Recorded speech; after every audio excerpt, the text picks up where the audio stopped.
What's going on YouTube? Jeff Weibel here, and I wanted to pass on some well wishes to Stefan Aarnio, who's going through cancer right now. It's his second time. First time he beat cancer. This time he's got multiple cancers plus jaundice.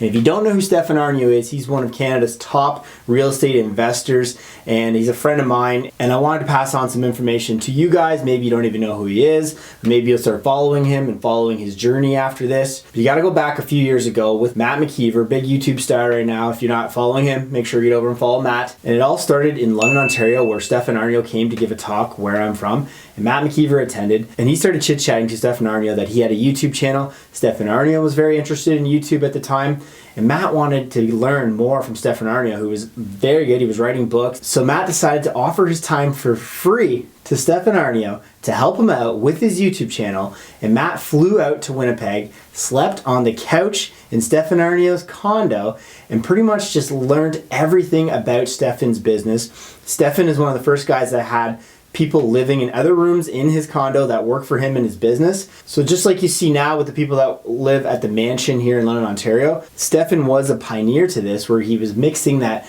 business life and not just stopping at 9 to 5. He would often go past. So Matt learned so much from Stefan Aarnio, came back to London, Ontario, and he was so excited. And this is when Matt and I pretty much said, we got to put on a conference, and we put on the Ontario Real Estate Conference 2018.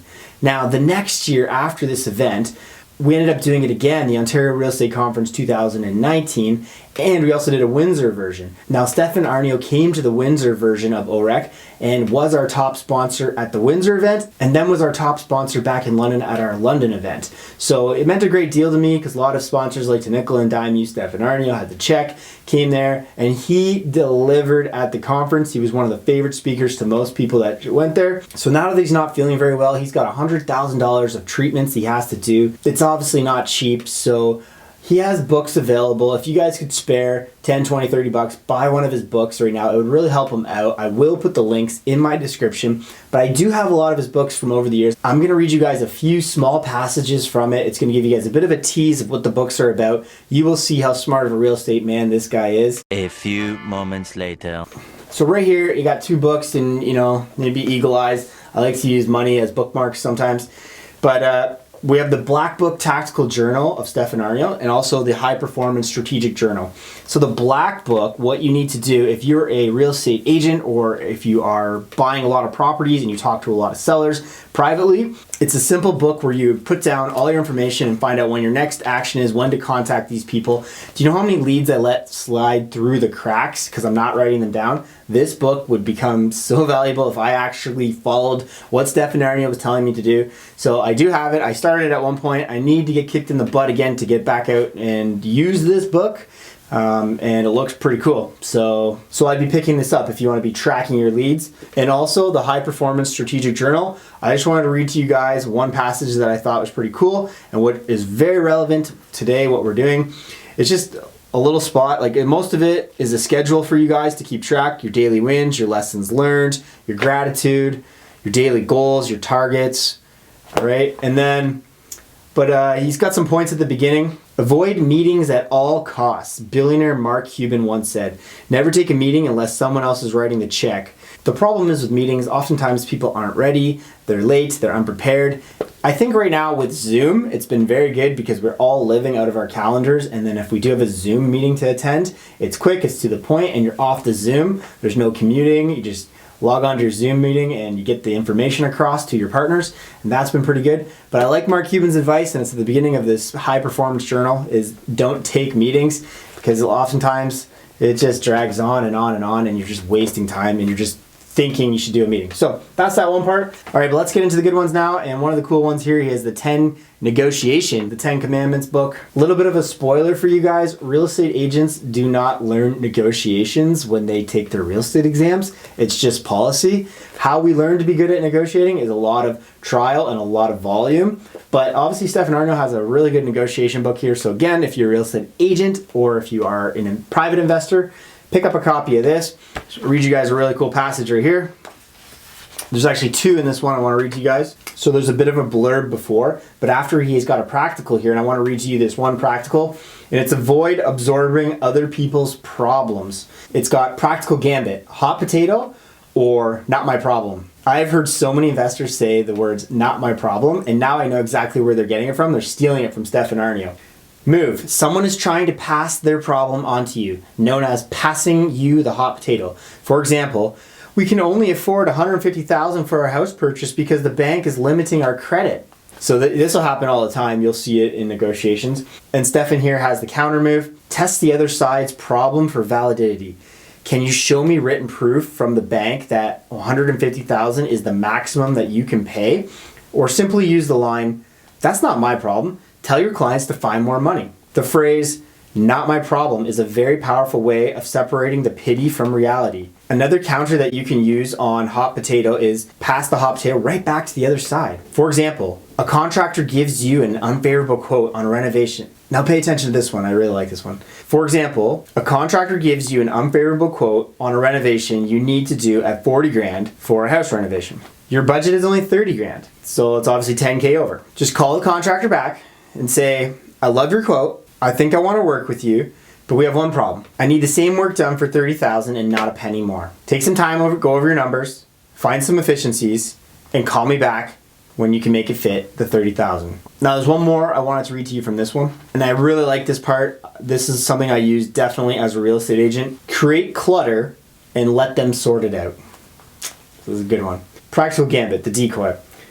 Move. Take the other side's mind off the ball by adding clutter, nonsense decoy items to the negotiation.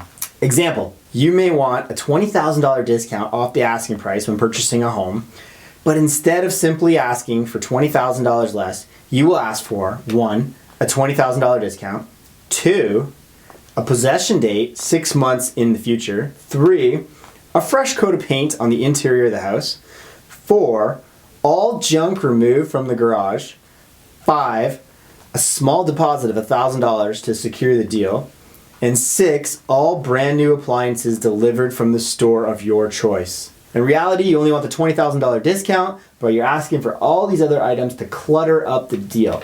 Now, you don't really want those. They'll probably strike off a few of them, but you are going to get a couple of them, and likely you will be able to reduce that purchase price because you're not getting all the things that you wanted. And I do this all the time. Therefore now, what do you think a seller wants? They just want the property gone. They might not even realize how bad the water damage was in the bathroom, but as long as they don't have to get a contractor in and fix it up for the sale, they just usually want it gone. So it's a great way to save money on a purchase price. So if you want to help Stefan out, consider getting the 10 Commandments of Negotiations. This one's going to be by my bedside tonight. I'm going to be flipping through it even more. I remember when I first got it. Fantastic book. Good one, Stefan. All right. On to the next one, and Stefan Aarnio came to my Windsor event, and I actually saw him do this live, a 7-level close to an audience member, a random member. This is a really cool book. If you do want to sell high-ticket items, you need to know how to close, and Stefan Aarnio goes through all. It's pretty much like a rebuttal book that you need to know. The purpose of a salesperson, your number one job of a salesperson is to get the decision out of the prospect.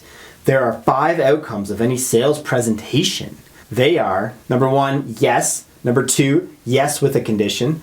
Number 3, maybe. Number 4, no with a condition. Number 5, no. Now, I often tell my buyers there's only 3 things in a real estate transaction. It's either they say yes, they say no, or they counter us. He's got it a little bit more detailed in here with conditions, maybes, yes and no. He goes on to say that you need to make it clear to your prospects that you are looking for a clear yes or no answer, and that maybe it is unacceptable because it means you didn't do your job very well. Contrary to popular belief, and this is what I really like about this book, the number one function of a salesperson is not to sell, but rather to show the value, determine if the value is fit with the customer, and to get a firm yes or no decision. A no decision is completely fine, and you need to embrace the no, especially if it's not a fit.